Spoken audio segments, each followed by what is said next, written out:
श्री गुरुदेव की जय हो। आज हम मरने के बाद क्या होता है या दिव्य प्रेतात्मा की अदृश्य सहायता हमें कैसे मिलती है, उस बारे में कुछ प्रकाश डालने का प्रयत्न करूँगा। हम जानते हैं कि हम लोग मरते हैं, जीते हैं, ये क्रम हमेशा चलता रहता है। दुनिया में लोग आते रहते हैं, जाते रहते हैं। मरने के बाद होता क्या है, इस प्रश्न के उत्तर में विभिन्न धर्मों में विभिन्न प्रकार की मान्यताएं हैं।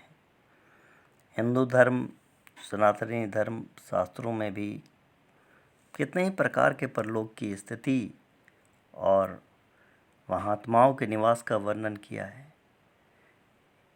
इन मत भिन्नताओं के कारण सामान्य मनुष्य का चित्त भ्रम में पड़ता है कि इन परस्पर विरोधी प्रतिपादनों से क्या सत्य है, क्या असत्य है।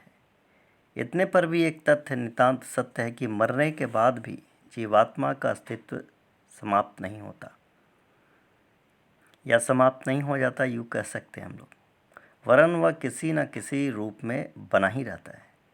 मरने के बाद पुनर्जन्म के अनेकों प्रमाण इस आधार पर बने रहते हैं कि कितने ही बच्चे अपने पूर्व जन्म के स्थानों और संबंधियों और घटनाओं के क्रमों का ऐसा परिचय देते हैं कि जिन्हें हम अपनी कसौटी पर कसने में यह विवश और सत्य ही सिद्ध होता भी है।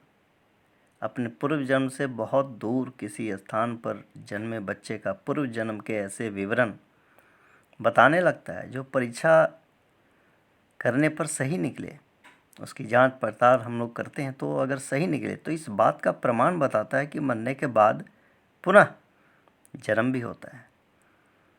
मरण और पूर्व जन्म के बीच के समय में जो समय रहता है उसे या उसमें जीवात्मा करता क्या है, वह रहता कहाँ है। इस तरह के प्रश्नों के संबंध में भी विभिन्न प्रकार के उत्तर हैं, पर उनमें भी एक बात सही प्रतीत होती है कि उस अवधि में उसे अशरीरी या किंतु अपना मानवीय अस्तित्व बनाए हुए रखना या रहना पड़ता है।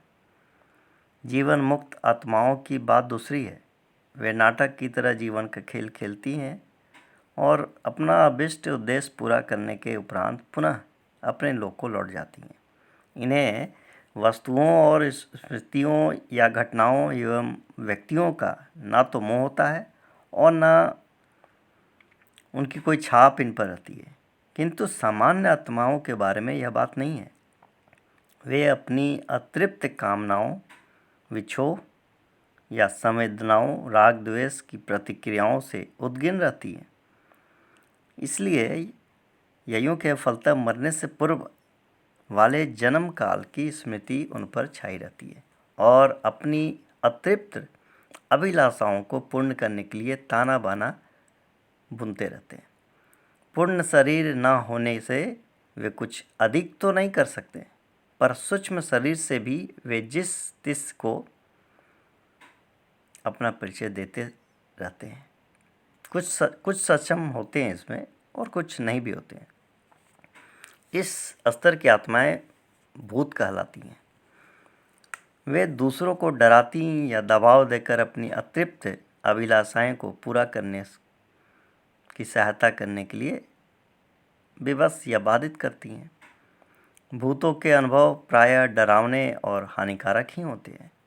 इसके विपरीत कुछ ऐसी उच्च आत्माएं भी हैं जो मरण या मरने के या जन्म के बीच की अवधि को प्रेत बनकर गुजारती रहती हैं और अपने उच्च स्वभाव संस्कार के कारण दूसरों की यथासंभव सहायता भी करती रहती हैं। इनमें मनुष्यों को या मनुष्यों की अपेक्षा अधिक शक्ति होती है। उनमें सूक्ष्म जगत से संबंध होने के कारण उनकी जानकारियाँ भी अधिक होती हैं हमसे। उनका जिनसे संबंध हो जाता है उन्हें कई प्रकार की सहायताएँ पहुँचाती हैं। भविष्य ज्ञान होने से वे संबंध लोगों को सतर्क भी करती हैं तथा कई प्रकार की कठिनाइयों को दूर करने एवं सफलताओं के लिए सहायता करने का भी प्रयत्न करती हैं। दिव्य प्रेतात्माओं से लगभग देव स्तर का सहयोग प्राप्त किया जा सकता है। उनकी समस्याएं जो हैं मतलब स्वल्प होते हैं, थोड़े काल के होते हैं। सूक्ष्म जगत से संबंधित होने के कारण कितनी ही बातों में इतनी बड़ी चिड़ी होती हैं कि संबंध मनुष्य उस सहयोग से आशाजनक लाभ प्राप्त कर सकते हैं। प्रेतात्मा की सहायता से अनेक लाभ मिलते रहे हैं। वैज्ञानिकों ने भी आप कह सकते हैं कि सर विलियम जो थे और सर ऑलिवर लाज की मृत आत्माओं से संपर्क स्थापित करने की खोजों को संसार भर में प्रमाणित माना जाता है। वे लोग इस स्तर के नहीं थे कि जिन पर गब्बाजी या आरोप लगाया जा सके। सर ऑलिवर लाज ने स्वर्गीय आत्माओं के अस्तित्व एवं क्रियाकलाप संबंधी जानकारी के लिए एक सुव्यवस्थित शोध संस्थान स्थापित किया था। उसमें ऑक्सफोर्ड विश्वविद्यालय के सर अर्नेस्ट बेनेट जैसे मनीषी सम्मानित थे। इस शोध कार्यों का प्रसारण ब्रिटेन के रेडियो प्रसारण BBC पर होता रहा है। सर लाज ने ब्रिटेन के अति प्रमाणित या प्रामाणिक लोगों के भूतों का अस्तित्व सिद्ध करने वाले अनुभवों का संग्रह एक पुस्तक के रूप में प्रकाशित कराया था। स्वीडन के शरीर शास्त्र, अर्थशास्त्र, खगोल विद्या तथा गणित में 18वीं सदी के माने हुए विद्वान एमेनुअल स्वेडेनबर्ग ने परलोक विद्या पर गहरी खोज की थी और मृत आत्माओं से संबंध स्थापित करने में सफलता भी प्राप्त की थी। एक बार हॉलैंड के मृत राजपूत की विधवा पत्नी अपने पति के द्वारा कहीं रखे गए दस्तावेजों के संबंध में जानकारी प्राप्त करने के लिए उनके पास उपस्थित हुई थी। स्वेडेनबर्ग ने मृतात्माओं से संबंध स्थापित करके वह गुप्त स्थान बता दिया जहां वे महत्वपूर्ण दस्तावेज रखे हुए थे। तो थियोसॉफिकल सोसाइटी की जन्मदात्री मेडल या मैडम आप कहे कि वैल्लभ टस्की जो 4 वर्ष की आयु से ही देव आत्माओं का सहयोग तथा सानिध्य प्राप्त होने लगा था उनको, वे अचानक आवेश में आकर ऐसी तथ्यपूर्ण बातें कहती जिन्हें कह सकना किन्हीं विशेषज्ञों के लिए भी संभव नहीं था। परिवार के लोग पहले तो उन्हें विक्षिप्त समझने लगे, पर जब उनके साथ देवताओं के प्रत्यक्ष संपर्क के प्रमाण देखने लगे तो उनकी विशेषता स्वीकार करनी पड़ी उन्हें। एक बार एक प्रेतात्मा ने उनके शरीर के कपड़े ही मजाक में बिस्तर के साथ सी दिए। दूसरे लोगों ने जब वह सिलाई उधेड़ी तभी वे उठ सकी। एक बार कर्नल हेनरी आलकाट उनसे मिलने आए तो वे सिलाई की मशीन से तौलिए सी रही थी और कुर्सी पर से पैर पटक रही थी। आलकट ने पैर पीटने का कारण पूछा तो उसने कहा कि एक छोटा प्रेतात्मा बार बार मेरे कपड़े खींचता है और कहता है कि मुझे भी कुछ काम दे दो। कर्नल ने उसी मजाक में उत्तर दिया कि उसे कपड़े सीने का काम क्यों नहीं दे देती। तो कपड़े समेटकर अलमारी में रख दिए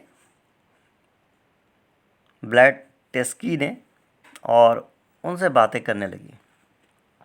बात समाप्त होने पर जब अलमारी खोली गई तो सभी बिना सिले हुए तैयार रखे थे। मैडम ब्लैटेस्की के कथनानुसार उनकी सहकारी मंडली में 7 प्रेत थे जो समय समय पर उन्हें उपयोगी तथा परामर्श और मुक्त हस्त सहायता करते थे। कर्नल आलकाट अमेरिका में अपने समय के अत्यंत सम्मानित नागरिक और प्रसिद्ध वकील थे। उन्होंने मैडम से प्रभावित होकर उनके अध्यात्म कार्य में सदा भरपूर सहयोग दिया। ब्लैस्टकी एक बार अपने संबंधियों से मिलने के लिए रूस गई थी। वहाँ उसके भाई के कान में भी उनकी दिव्य शक्ति की चर्चा सुनी या पहुँची। तो हुआ ऐसा कि माफ़ कीजिएगा, गले में खराश है। तो हुआ ऐसा कि उसने इतना ही कहा कि मैं मात्र बहन होने के कारण उनकी बातों पर विश्वास नहीं कर सकता।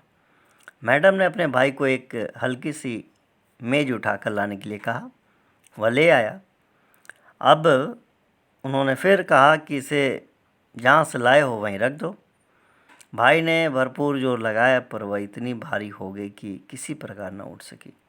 इस पर घर के अन्य लोग आ गए। वे सब मिलकर उठाने लगे। इतने पर भी वह उठ नहीं सकी। सब लोग थक कर हार गए। तो मैडम ने मुस्कुराकर उसे यथावत कर दिया और मेज फिर पहले की तरह हल्की हो गई। उसे उठाकर आसानी से जहाँ का तहाँ रख दिया गया। अमेरिका के एक दरिद्र व्यक्ति आर्थर एडवर्ड स्टील बेल ने अपनी ज़िंदगी $40 प्रति मास जैसी कुलगिरी की छोटी सी नौकरी से प्रारंभ की थी, और वह प्रेतात्माओं की सहायता से उच्च श्रेणी के यशस्वी धनवान विद्वानों की श्रेणी में सहज ही जा पहुंचा। 15 वर्ष की आयु से ही उनके पास 6 प्रेतों की एक मंडली जुड़ गई और जीवन भर उसका साथ देती रही। इन 6 प्रेतों में 3 इंजीनियर, एक लेखक, एक कवि और एक अर्थ विशेषज्ञ था। इनके साथ उनकी मैत्री बिना किसी प्रयोग परिश्रम के अनायास ही हो गई और वे उसे निरंतर उपयोगी मार्गदर्शन कराते रहे। इस तरह की बहुत सी बातें हैं। प्रेत आत्माओं जो दिव्य होते हैं वो हम लोगों को हमेशा सहायता पहुंचाते रहते हैं। ये तो हो गई प्रत्यक्ष की बात। अब प्रत्यक्ष रूप से भी आप देखेंगे कि आपको कुछ सहायता ऐसे मिली तो आप उसे ईश्वर या देवता, भगवान, प्रेतात्मा जो आप कहना चाहे कह सकते हैं, लेकिन वो शक्ति है। प्रेतों ने उसकी लगी लगाई नौकरी छुड़वा दी और कहा चलो तुम्हें बड़ा आदमी बनाएंगे। प्रेतों ने उसे अपने रेल मार्ग बनाने, अपनी नहर खोदने, अपना बंदरगाह बनाने के लिए कहा। बेचारा आर्थर स्तब्ध था कि नितांत दरिद्रता की स्थिति में किस प्रकार करोड़ों अरबों रुपयों से पूरी हो सकने वाली योजनाएं कार्यान्वित कर सकने में सफल होगा। पर जब प्रेतों ने उसे सब कुछ ठीक करा देने का आश्वासन दिया तो उसने कठपुतली की तरह सारे काम करते रहने की सहमति दे दी और असंभव दिखने वाले साधन जुटने लगे। आर्थर पूरी तरह प्रेतों पर निर्भर था। उसके पास ना तो ज्ञान था, ना अनुभव और ना ही साधन। फिर भी उसके सेक्स चिल्ली जैसे सपने एक के बाद एक सफलता की दिशा में बढ़ते चले गए और धीरे धीरे अपनी सभी योजनाओं में जादुई ढंग से सफल होता चला गया। बात है 26 सितंबर 1928 की को। वह जब मरा तो अपनी अरबों की धनराशि छोड़कर मरा। उसकी अपनी 5 लंबी रेलवे लाइनें थीं, जहाज़ों के आने जाने की क्षमता से संपन्न विशालकाय नहर पोर्ट आर्थर का वह स्वामी था। उसी के नाम पर एबना पोर्ट आर्थर बंदरगाह भी उसका अपना था और भी उसके कितने ही अरबों रुपयों की पूंजी के अर्थ संस्थान थे। उसने साहित्य के तथा कविता के प्रति प्रसिद्ध 30 ग्रंथ भी लिखे जो साहित्य क्षेत्र में भली प्रकार सम्मानित हुए। आर्थर ने उसकी सफलता का जब भी रहस्य पूछा गया तो उसको अपने संरक्षक प्रेतों की चर्चा की ओर बताया। प्रत्येक महत्वपूर्ण योजना, अर्थ साधनों की अर्थव्यवस्था, कठिनाइयों की पूर्व सूचना गतिविधियों में मोड़ तोड़ की सारी जानकारी और सहायता इन दिव्य सहायकों से ही मिलती रही। उनकी अपनी योग्यता नगण्य थी। साहित्य सृजन के संबंध में भी उसका यही कथन था कि यह कृतियाँ वस्तुतः उसके लेखन और कवि प्रेत सहायकों के द्वारा ही है। उसने तो कलम कागज भर का उपयोग करके यह प्राप्त किया। चार्ल्स डिकेंस अपने उपन्यास mystery of Edwin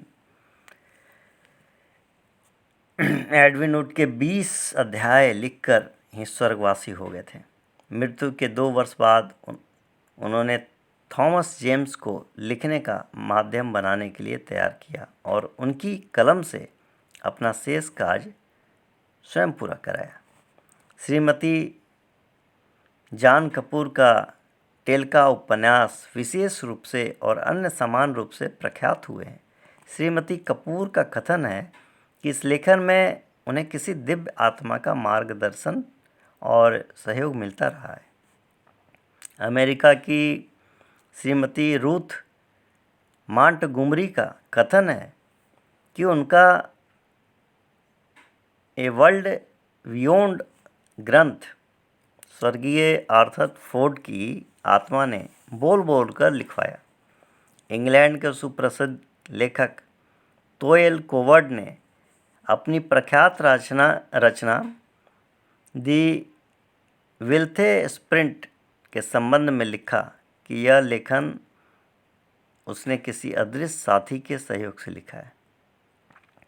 John of arc ने अपने आत्म परिचय में यह जानकारी दी थी कि उन्हें विशिष्ट काम करने की प्रेरणा और शक्ति किसी अदृश्य आत्मा से मिलती थी।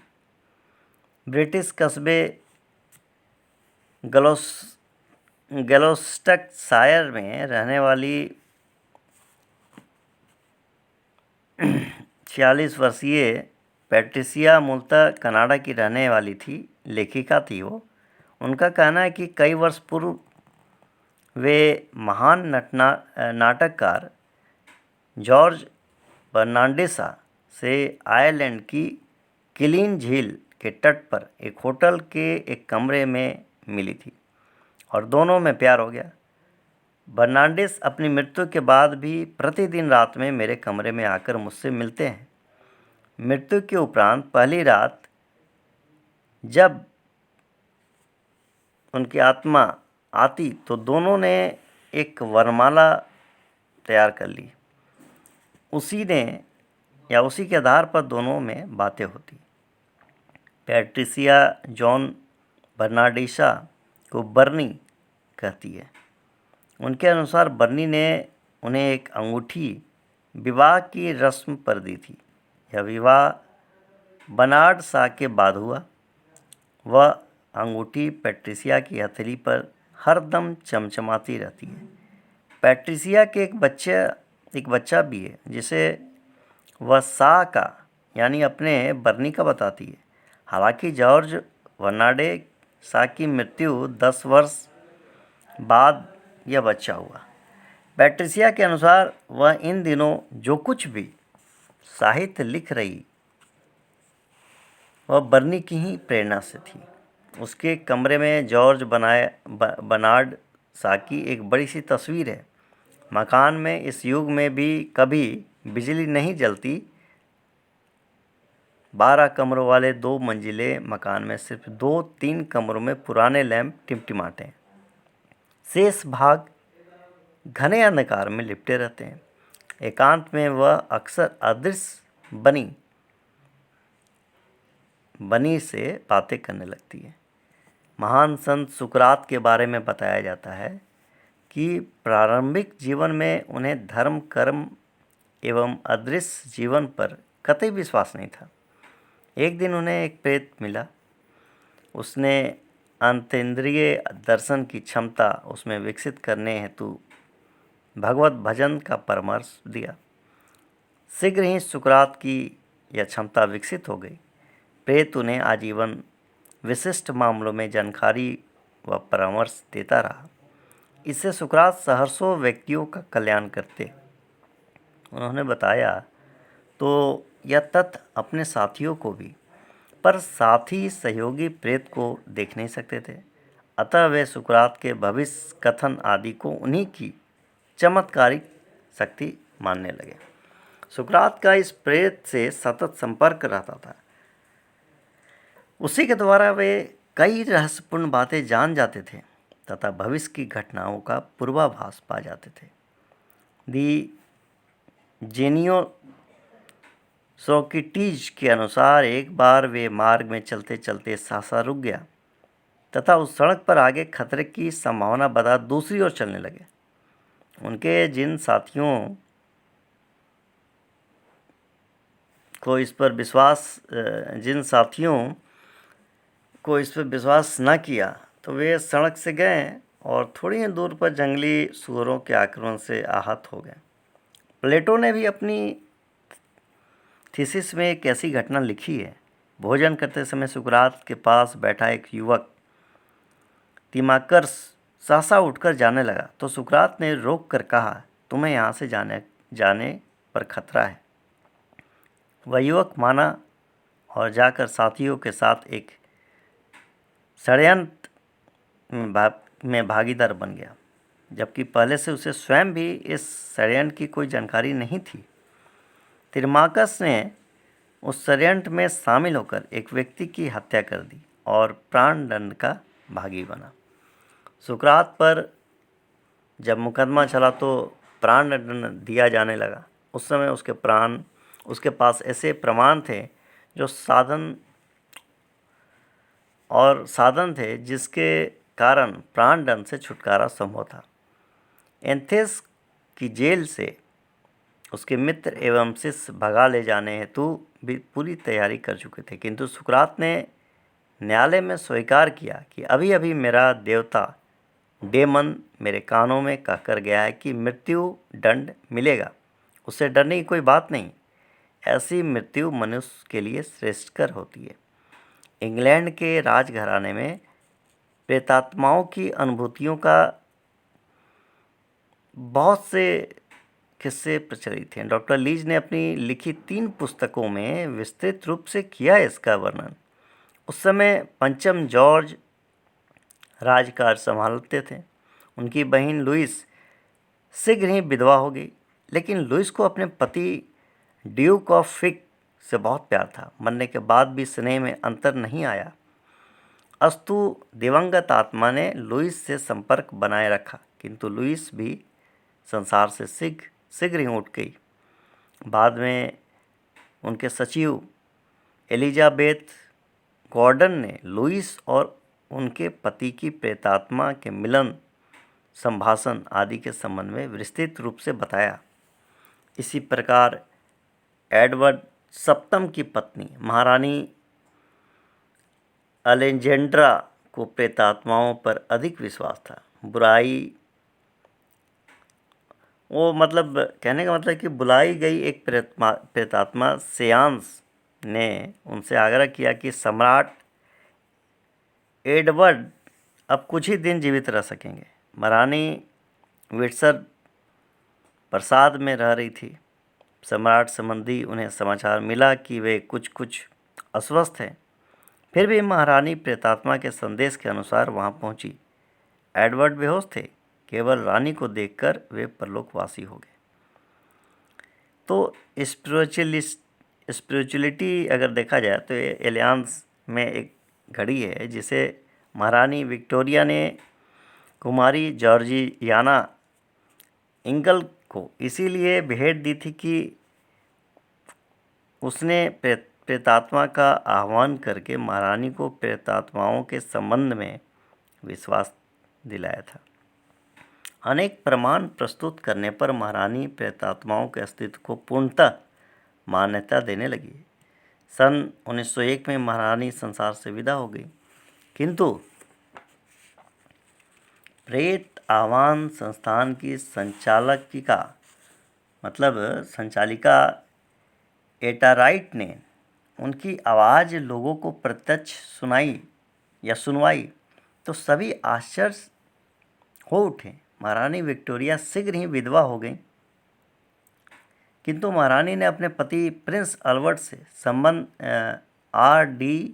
लीज और जॉन ब्राउन की सहायता से बनाए रखा। अपने मृत पति की आत्मा से परामर्श सहयोग लेती रही और अपने एकाकीपन को भी दूर करती रही। अल्बर्ट अपनी सूक्ष्म अभिव्यक्ति डी ब्राउन के माध्यम से किया करते थे।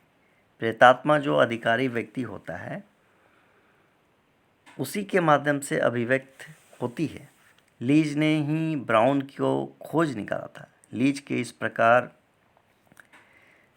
मतलब उनके उपकार का बदला चुकाने के लिए महारानी ने उसे बड़ा पद देना चाहा, किंतु लीज ने यह कहकर इनकार कर दिया कि आध्यात्मिक जिम्मेदारियों का बोझ इतना अधिक होता है कि उसे वहन करते हुए लौकिक कार्यों का या उसको ठीक प्रकार नहीं किया जा सकता है। दोनों में से एक कार्य ही प्रमुख रह सकता है। इस पर महारानी ने केवल सलाह देना ही उचित समझा और कोई राज्य पद लीज को नहीं दिया। महारानी को अपने मृत पति की आत्मा से दिन पर दिन सहयोग व परामर्श लेने की अधिक आवश्यकता होती रही। इसके लिए ब्राउन के शरीर और अल्बर्ट की आत्मा का समन्वय बहुत ही उपयुक्त रहा, किंतु जॉन ब्राउन भी अधिक दिनों तक संसार में न रह सके। इसका आघात महारानी को बहुत पहुंचा। महारानी ने अपनी गहरी संवेदना ब्राउन की कब्र पर इस प्रकार अंकित करवाई है। मुझ वियोगिनी और व्यथिता के लिए वरदान स्वरूप एक विलक्षण व्यक्ति की स्मृति में महारानी के निजी सचिव सर हेनरी पॉन सोनवी ने टाइम्स में महारानी की गहरी संवेदना की अभिव्यक्त की है। इस आघात से महारानी बहुत दुर्बल सी हो गई थी। यदि संपर्क उचित माध्यम से किया जा सके तो मरणोपरांत आत्माएं उचित परामर्श, सहयोग और सानिध्य देने में समर्थ रहती हैं, इसमें कोई संदेह नहीं है। अमेरिका के प्रथम राष्ट्रपति अब्राहम लिंकन अक्सर आत्मवादी कुमारी नेटी कोल बर्न को आदर पूर्वक व्हाइट हाउस में आमंत्रित किया करते थे और उनसे रणनीति तथा दूसरे महत्वपूर्ण तथ्यों पर परामर्श किया करते थे। उस लड़की पर कई प्रेतात्माएं छाई रहती थी और वे इस स्तर की थी कि किसी या किन्हीं रहस्यमयी तथ्यों का उद्घाटन कर सके। लिंकन ने कई बार अपनी कार्य पद्धति उन प्रेतात्माओं की सहायता से बनाई थी और कई ऐसी रहस्यपूर्ण बातों का पता लगाया जिसे खोज सकना जासूसी जाल द्वारा भी संभव न हो सका। अदृश्य आत्माओं द्वारा स्थूल सहायताएं भी पहुंचाई जा सकती है। द्वितीय महायुद्ध में मोन्स की लड़ाई में ब्रिटिश सेना जर्मनों द्वारा बुरी तरह मारी काटी गई और सिर्फ 500 ब्रिटिश सैनिक बचे रहे। जर्मन सैनिक 10,000 थे। इन 500 का भी नाम शेष कर देने की तैयारी थी। तभी एक ब्रिटिश सैनिक को इंग्लैंड के स्वर्गीय महान सेनानायक सेंट जॉर्ज की एक होटल में देखी तस्वीर याद आई। उसने सभी सैनिकों को उनका स्मरण कराया। भावना तथा आत्मा की शक्ति से सभी ब्रिटिश सैनिकों ने सेंट जॉर्ज का स्मरण किया। एक बिजली सी कौंध गई। 500 सैनिकों के पीछे हजारों श्वेत वस्त्रधारी सैनिकों की आभा दृष्टिगोचर हुई और अगले क्षण 10,000 जर्मन सैनिक रणभूमि में मृत पड़े थे, बिना किसी अस्त्र के प्रहार के निशान के। इस घटना ने पूरे इंग्लैंड व विश्व में तहलका मचा दिया था। स्कॉटलैंड के राजा जेम्स चतुर्थ को उन्हीं का काई पूर्वज जो प्रेत योनि में था बार बार दर्शन देता था। इंग्लैंड पर आक्रमण करते समय जेम्स चतुर्थ को वह प्रेत रक्तपात न करने की चेतावनी देता था, पर जेम्स ने कभी सुना नहीं। एक बार पुनः जब वह युद्ध के लिए चला तो प्रेत ने मना करते हुए कहा, इस युद्ध में तुम जीवित नहीं लौट सकते हो। जेम्स माना नहीं और मारा गया। नेपोलियन बोनापार्ट को भी उसकी मृत्यु होने की सूचना एक प्रेतात्मा ने दी थी, जबकि वह सेंट हेलेना द्वीपों में था। उसके साथियों ने इसे व्यर्थ की बात समझकर टाल दिया, किंतु नेपोलियन की मृत्यु प्रेतात्मा के कथनानुसार ही हुई थी। एक दिन संध्या समय फ्रांस के सम्राट हेनरी चतुर्थ बड़ी देर तक घूमते रहे। लौटते समय एक छाया जैसी आकृति उन पर मंडराने लगी। इनसे हेनरी घबरा से गए और उनसे प्रश्न किया कि तुम कौन हो। तत्काल ही उस छाया जैसी आकृति ने उत्तर दिया कि मैं प्रेतात्मा हूँ और यह बताने आया हूँ कि तुम्हारी मृत्यु किसी छाया यानी षड्यंत्र के द्वारा शीघ्र ही हो जाएगी। चाहो तो सुरक्षा की व्यवस्था कर लो। इस घटना को हेनरी ने अपने दरबारियों को सुनाया। इस पर वे इसे दिव्य स्वप्न कहते हुए हंसने लगे, किंतु कुछ दिनों बाद प्रेतात्मा के संकेतानुसार हेनरी की हत्या हो गई। दी होल्डस लंदन के संपादक मॉरिस बारबानिल का कथन है कि इस दृश्य विश्व से परे एक विलक्षण विश्व है, वहाँ मृत्यु के उपरांत जीवन है। ब्रिटेन के अवकाश प्राप्त एयर मार्शल लॉर्ड हार्डिंग भी मृत आत्माओं से संपर्क के प्रयोग करते थे। ब्रिटिश के सम्मानित नागरिक सर आर्थर कानन डायल ने अपने स्वर्गीय पुत्र डेनिस की आत्मा से संपर्क बनाकर प्रेत लोक की स्थिति के बारे में बहुत सी जानकारियाँ एकत्रित की थी और उनसे जनसाधारण को बताया भी, उससे परिचित कराया था। विज्ञान और मानव विकास तथा मैं आत्मा के अमृत में क्यों विश्वास करता हूँ नामक पुस्तक में मरणोपरांत जीवन पर विस्तृत प्रकाश डाला है। Sir William Crookes, sir Edward Marshall, sir Arthur Conan Doyle, doctor Myers, Alfred आदि अनेक वैज्ञानिक विद्वानों ने इस दिशा में विभिन्न खोजें की हैं व उनके निष्कर्ष विश्व भर में प्रकाशित हुए हैं, जो पूर्ण जन्म के प्रचुर प्रमाण देते हैं। साथ ही 2 जन्मों के बीच में अंतराल में सूक्ष्म शरीर में ही प्रेतादि योनि में रहने वाले व्यक्तियों से प्रत्यक्ष संपर्क कर उनके विवरण की भी छापे हैं। सन 1800 ईस्वी की बात है, याद नहीं आ रहा है सन कौन सा। पादरी उसमें जो थे, पादरी J.H. बरोस नाम से ने सेंट पॉल, बुद्ध, सुकरात, Jerry Taylor, John Milton, Roger Williams, लैंगिस, अब्राहम लिंकन, टेनिसन, हिटलर और फिलिप कुक्स आदि की आत्माओं से संपर्क किया था। एडवेंचर्स ऑफ स्पिरिचुअलिज्म के लेखक बम्बई वासी श्री पोस्टन जी डी महालक्ष्मी बाला ने 3 सितंबर 1925 को एक प्रसिद्ध परलोक विद्याविद अमेरिकी डॉक्टर पी वल्लभ की आत्मा का एक कोरा कागज रखकर आह्वान किया। मृतात्मा ने उस कागज पर हस्ताक्षर किए।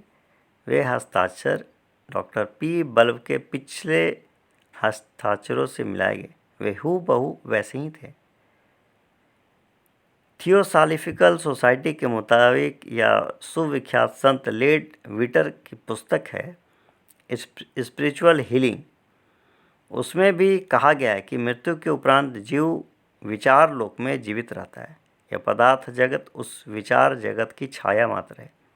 विख्यात राजनीतिज्ञ एवं साहित्यकार श्री कन्हैयालाल मानिक लाल मुंशी ने एक संस्मरण में लिखा है कि जिस पर विश्वास किया जाता है वे पदार्थ अथवा व्यक्ति उतने समर्थ नहीं होते जितना कि स्वयं अपना विश्वास फलदायक होता है। सन 1930 मार्च में दांडी यात्रा प्रारंभ हुई। इसके पूर्व मैंने कमिश्नर कश्मीर जाने का निश्चय किया था। प्रस्थान के पूर्व एक आत्मा से संपर्क करने जाने के लिए सलाह मांगी। इस पर आत्मा ने इनकार करते हुए कहा कि तुम तो जेल जा रहे हो। दांडी यात्रा शुरू हो गई। इस यात्रा में मैंने भी सत्याग्रह किया। इस कारण मुझे भी वे गर्मियाँ आर्थर रोड की जेल में बितानी पड़ी। आमंत्रित आत्मा की बात सत्य निकली। श्री प्रोफेसर BD ऋषि इंदौर में जज थे। धर्म पत्नी सुभद्रा देवी की मृत्यु ने उनमें मृत पत्नी से वार्ता की इच्छा जगाई तथा वे इसी खोज में लगे रहे। वे सफल हुए व पूरा जीवन परलोक विद्या के लिए समर्पित कर दिया। उन्होंने कई मृत आत्माओं को बुलाकर अत्यंत महत्वपूर्ण व्यक्तियों के समक्ष विभिन्न प्रमाणों सहित वार्तालाप किया और कराया था। मृत आत्माएं ऐसे तथ्य उद्घाटित करती जो नितांत निजी होते हैं। प्रसिद्ध पत्रकार शिक्षा शास्त्री पंडित श्री नारायण चतुर्वेदी के पिता स्वर्गीय पंडित द्वारिका प्रसाद चतुर्वेदी भी मृत आत्माओं को बुलाने के प्रयोग करते थे। एक मेज पर वे पंचमात्र व एक चमची रख देते। मृत आत्मा के आते ही पंचपात्र स्वयं बज उठता। प्रख्यात पत्रकार, इलाहाबाद में प्रकाशित अंग्रेजी दैनिक लीडर के भूतपूर्व संपादक स्वर्गीय सर CY चिंतामणिराव का भी किसी अदृश्य आत्मा से संपर्क था। सहस्त्रवीं सदी के पादरी जेरेंसी टेलर ने अपनी स्मरण पुस्तक में प्रेतात्मा संबंधी आंखों देखा वर्णन किया है। इस पादरी ने घोड़े पर सवार होकर बेलफास्ट से डिल्ट गेटो जा रहे थे। कोई अपरिचित व्यक्ति अचानक ही उनके पीछे घोड़े पर आ बैठा।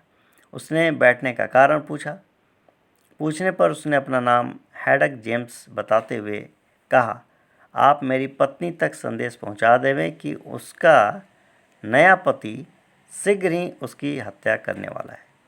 पादरी ने बताए गए पते पर संदेश दे दिया, किंतु उसकी पत्नी ने विश्वास नहीं किया। कुछ दिनों बाद उस पत्नी की यानी उस स्त्री की हत्या कर दी गई। यह मामला कैरिस फोरेंस की अदालत में चला। पुलिस को शंका थी कि हत्या नए पति ने पत्नी की संपत्ति छीनने के लिए की है। उसकी साक्षी पादरी जेरेंस्की टेलर ने प्रेतात्मा के शब्दों में की या दी, किंतु साक्षी अमान्य रही और मजिस्ट्रेट ने कहा कि यदि यह सत्य है तो प्रेतात्मा स्वयं आकर इसका प्रमाण दे। इस पर एकदम बिजली कड़की। एक अदृश्य हाथ निकला और उसने अदालत की मेज पर 3 बार जोर जोर से थपकी दी। इस पर अदालत ने दूसरे पति डेविज को अपराधी घोषित करके उसे उचित दंड दिया। दिव्य प्रेतात्मा से कभी कभी किन्हीं का सीधा संबंध उनके पूर्व जन्मों के स्नेह सद्भाव के आधार पर हो सकता है या हो जाता है। कई बार वे उपयुक्त सत्पात्रों को अनायासी सहज उदारता व सहायता करने लगते हैं, किंतु ऐसा भी संभव है कि कोई व्यक्ति अपने आप को साधना द्वारा प्रेत आत्मा का कृपा पात्र बना ले और अपने साथ अदृश्य सहायकों का अनुग्रह जोड़कर अपनी शक्ति को असामान्य बना ले एवं महत्वपूर्ण सफलताएं प्राप्त करने का पथ प्रशस्त कर सके। तो ये साधना ध्यान से आप ऐसा कर सकते हैं। आप चाहें तो ध्यान कीजिए और आपको ऐसी शक्तियाँ प्राप्त होंगी जो आप सोच भी नहीं सकते। ये कोरी कल्पना नहीं है, ये आजमाई हुई बात है। सदियों पुरानी हमारे भारतीय संस्कृति में सनातन धर्म में ये लिखी हुई बात है। और आपको जो मैंने बताया ये विदेशी को बात है। हम लोग आज विदेश या पूर्वी जो हमारी पश्चिमी सभ्यता है वो जो बोलते हैं उसको सत्य मान लेते हैं और अपनी बात को झूठा समझते हैं। लेकिन मेरा कहना है कि भारत वर्ष की भूमि में ऐसे ऐसे महान संत हुए हैं जो जिनका वर्णन करना भी अपनी वाणी से संभव नहीं है। तो ईश्वर सर्वोपरि है, ईश्वर पर ध्यान रखिए। प्रेतात्मा निचली वस्तु है, उनसे संबंध हो ठीक है, कोई बात नहीं, लेकिन उनसे कुछ भी चाहना अच्छी बात नहीं। आप आगे बढ़िए, ध्यान कीजिए, आगे बढ़िए, आपकी सफलता निश्चित है। आप स्वयं ईश्वर से मिलेंगे और आप जो चाहिएगा आपको प्राप्त होगा, इसमें कोई संदेह नहीं। इसी के साथ किसी दिन फिर किसी नए विषय के साथ मैं प्रस्तुत होऊंगा और आप लोग तक कुछ अच्छी जानकारियाँ पहुंचाने का प्रयास करूंगा। इसी के साथ श्री राम राम, गुरु महाराज की